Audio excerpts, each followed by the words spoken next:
kayak masih di sebelah mata lah ya. Iya, kayak selera yang menurut mereka lain. Iya. Bener, agak lain kan memang. Mungkin kalau sekarang ya bener. Mungkin orang suka K-pop ya udah gitu. Tapi kalau dulu kan beda ya. Betul.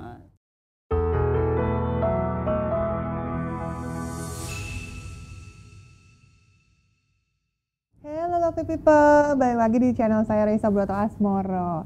Kali ini spesial buat para ARMY, kedatangan seorang ARMY kesayangan kita semua, Sally Wilson. Hai. Hai. Akhirnya aku sampai juga di YouTube channel kamu. Seneng deh aku, thank you ya udah main-main kesini ya. Sama-sama. Aku udah gak sabar ngobrolin tentang dunia per-ARMY-an, per-BTS-an sama kamu nih dari awal. Karena sejujurnya aku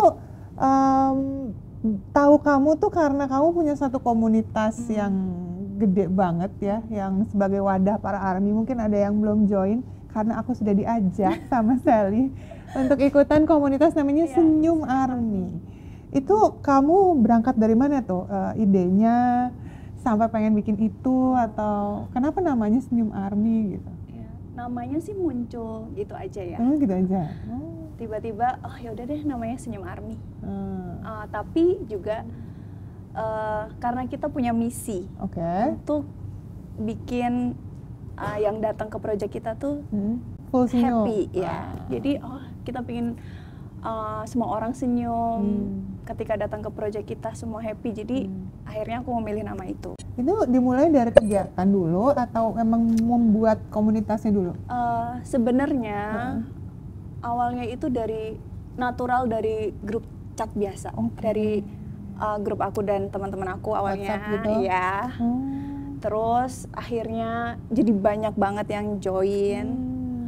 Akhirnya ya komunitas ya. Terus habis itu karena kita sering bikin project, jadi aku pikir karena kita punya tujuan ke depannya, pingin gini pingin gitu, akhirnya ya udahlah kita buat komunitas Senyum ARMY ini jadi yayasan yang bergerak di bidang sosial kemanusiaan. Jadinya namanya Yayasan Senyum Ungu Indonesia. Namanya Yayasan Senyum Ungu Indonesia. Oh gitu. Jadi ini dari komunitas kumpul-kumpul, ada kegiatan sosialnya dan udah banyak project nih yang dilakuin sampai sekarang. Masih ingat nggak project awal yang kamu lakuin apa sama Senyum ARMY? Sebenarnya project awal aku nggak langsung sama Senyum ARMY, gitu. project pribadi sendiri. Ya aku inget sih. Itu ceritain deh, apa sih yang kamu buat yang se-fenomenal itu? Emang aku gila aja sih. Jadi ini pertama kalinya buat aku fangirling gitu ya. Maksudnya sebelum aku tahu BTS, aku nggak pernah ngefans ini. Ya. Jadi aku tahu BTS itu kan 2017. Dan di circle pertemanan aku itu benar-benar nggak ada yang suka BTS, maksudnya nggak ada yang fans K-pop atau fans BTS saat itu ya, 2017. Jadi ya aku juga bingung kan sharing sama siapa gitu. Tapi aku gila aja, yaudah deh aku mau menampilkan diriku sebagai seorang fans gitu. Apa sih yang aku bisa bikin gitu? Untuk menunjukkan diriku sebagai seorang fans gitu.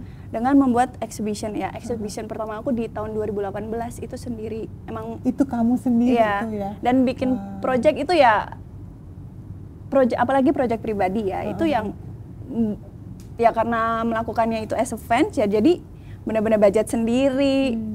Nggak ada yang datang ya udah ditanggung sendiri gitu kan. Maksudnya kan saat itu tuh exhibition K-pop tuh sedikit lah. Belum kayak sekarang. Ya, belum kayak sekarang yang kayaknya tiap bulan ada 2 bulan ke depan ada 2 bulan lagi ada gitu. Dulu benar-benar project exhibition tuh belum ada, kecuali project exhibition foto dari fansite itu udah ada kan dari dulu. Tapi kayak exhibition yang Senyum ARMY bikin itu tuh benar-benar baru pertama kali saat itu. Dan kamu bikin apa waktu itu, ceritain dong.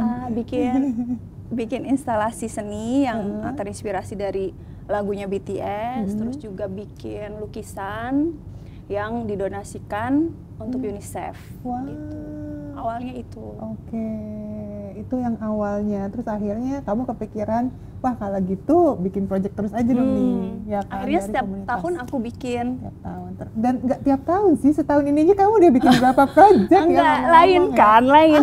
Beda kalau kayak ya kumpul-kumpul atau project-project kecil emang aku lakuin. Kayak sering aku lakuin. Beda ya, jadi Kayak ya. ulang tahun Ya. member atau kumpul-kumpul sama teman-teman ARMY, nobar, itu kan bukan big project ya, tapi project yang aku maksud adalah ketika aku bikin itu ada donasinya, Ya, ada hasilnya. ada hasilnya yang didonasikan gitu.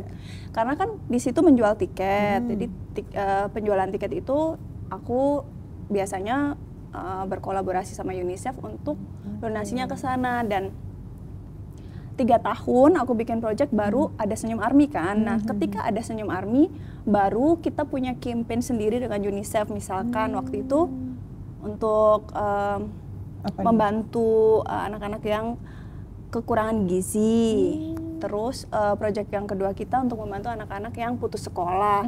Jadi memang kita punya campaign sendiri dengan UNICEF. Itu makanya itu yang aku bilang ya project besar yang setahun sekali nih bisa bikinnya gitu. Itu yang karena kerjasama untuk didonasikan itu tadi ya melalui UNICEF. Wah keren banget.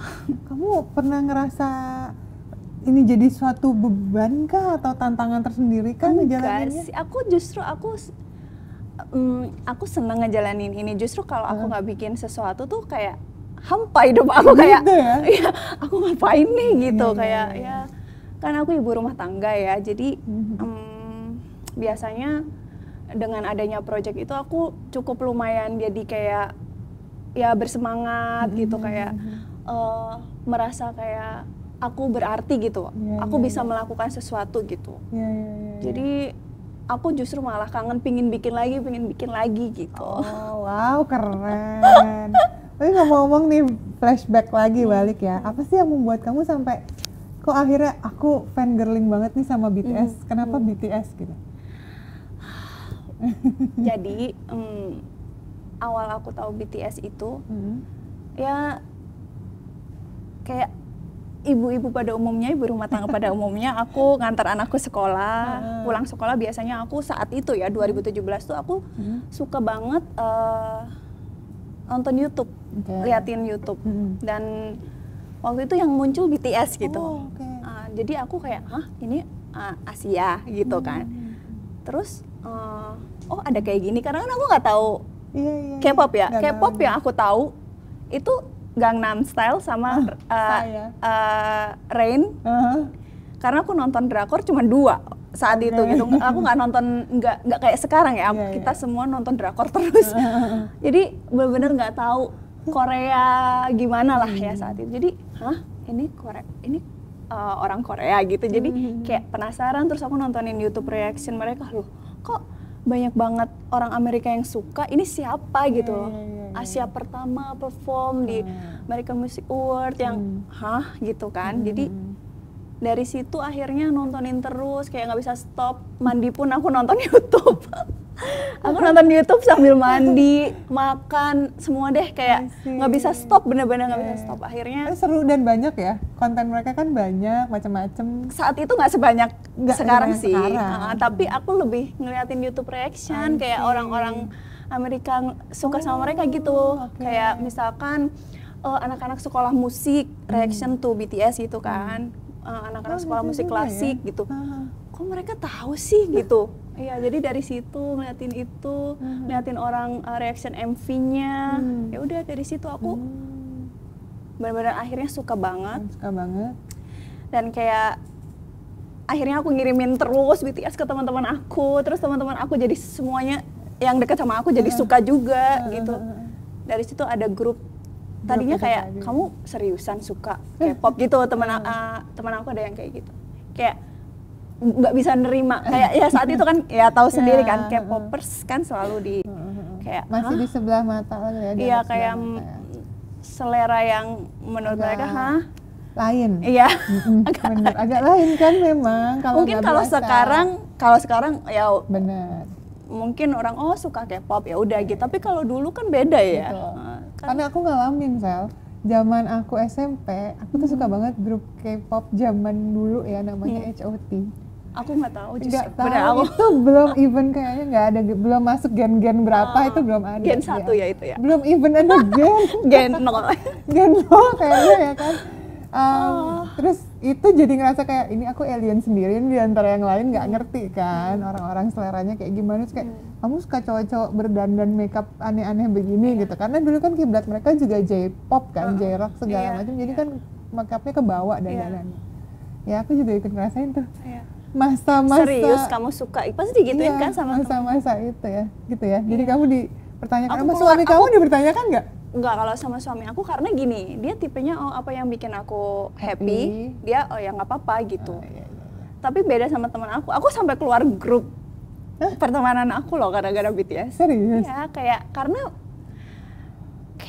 kayak kadang-kadang ya ini kan gini, pertama kali jadi ARMY itu emosi kan masih meluap-luap kalau ada yang komentar kan. Kalau sekarang aku santai, mau orang ngomong apa ya nggak aku nggak masuk ke dalam nggak, hati ya lah. udah masuk kuping kanan keluar kuping kiri. Kalau sekarang ya lebih elegan gitu. Kalau dulu baru jatuh cinta gitu ya, baru suka gitu tuh, kalau ada yang ngomong yang nggak aku suka dikit aja tuh sakit hati banget gitu. Kayak sampai akhirnya berantem nih. iya, berantem sama teman yang kayak misalnya sebenarnya mereka cuma bercanda aja, gangguin aku, mereka seneng gangguin aja sebenarnya, aku tahu, tapi itu benar-benar nggak bisa diterima gitu loh. Jadi kayak aku keluar dari grup gitu kayak. Ya ampun. Ya walaupun masih berteman sampai sekarang, tapi kayak itu bisa bikin aku sampai kayak gitu ke teman aku yang udah belasan tahun temenan gitu loh, kayak sesensitif itu kalau pas awal-awal suka BTS gitu kayak. Wow. Terus kamu sewaktu itu udah mulai nonton konser, ikut-ikut fan meeting kah atau? Aku melalui proses panjang untuk sampai ke situ sih. Kenapa? Aku baru bisa nonton konser BTS itu setelah 5 tahun loh. 2023? Busan. Oh, Busan itu. Oh Itu ya. pertama kali aku konser. Oh ya. Kenapa? Padahal aku udah suka dari sebenarnya aku suka dari tahu BTS dari 2017 akhir. Era DNA. Dan aku jadi fans ya bisa dibilang 2018 Januari lah gitu ya, karena baru tahu mereka di akhir tahun. Dan aku tuh tidak semudah itu bisa konser. Aku mungkin aku nggak bisa share lebih dalam kenapa-kenapanya, tapi halangan aku untuk lihat konser tuh banyak banget. Oke. Hamil, menyusui, ini itu, pandemi, Iya. banyak banget sampai akhirnya 5 tahun baru Baru bisa konser. kesampaian di Busan. Nangis dong waktu di Busan? Aku nggak nangis sih, Tapi? mungkin lebih ke takut makeupnya. Tetep ya. Aku banget ya. Kamu tetep ya. Enggak sih, jadi mungkin karena udah saking lamanya akhirnya bisa, justru malah aku lebih kayak dewasa gitu. Udah nggak meluap-meluap gitu lah ya. Udah lebih tenang. Aku kayaknya tipe fans yang calm gitu. Oh iya. Ya, yang nggak teriak, nggak yang. Jadi kamu nonton di sana nggak teriak-teriak, nggak diem aja? Iya, diem sih. Oke. Tapi aku joget, iya. Tapi nggak yang tahu kan, nggak yang heboh apa gitu ya. Aku nggak teriak sih. Iya. Jadi aku tipe fans yang kayaknya yang tenang gitu. Oke. Jadi sampai sana aku nggak bener-bener nggak yang udah siap, udah kayak. Tapi itu kayak hadiah yang luar biasa sih. Maksudnya penantian panjang aku tuh berbuah manis. Apalagi mereka habis itu kan Busan, masuk Wamil. Sedih ya kan? sih, tapi kayak gimana aku sampai ke situ itu tuh kayak karena banyak perjuangan bonusnya. Ya. Kayak aku udah nunggu lama itu. Pertama aku berangkat, aku satu pesawat sama TXT. Oh, wow. Pas aku berangkat, aku satu pesawat dan mereka duduk di sebelah aku, beneran di sebelah aku. Yeonjun tuh duduk di sebelah kiri aku, jadi kayak oh ya aku dapat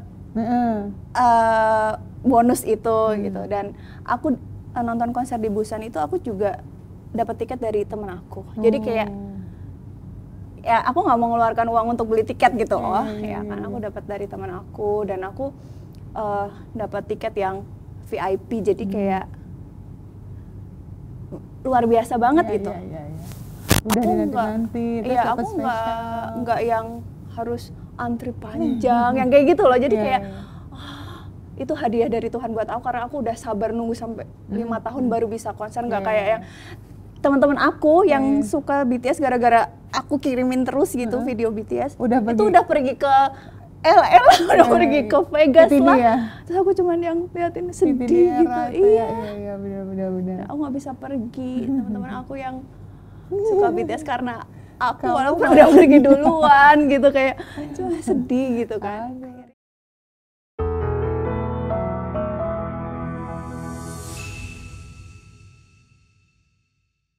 Tapi kamu udah pernah ketemu sama Vika? Iya benar, tapi itu juga kan harus investasi dulu. Kayaknya segala sesuatu kita harus berusaha dulu. Harus ada usahanya. Nggak mungkin Ada- sesuatu langsung datang begitu aja. Dan ada afirmasinya yang pasti.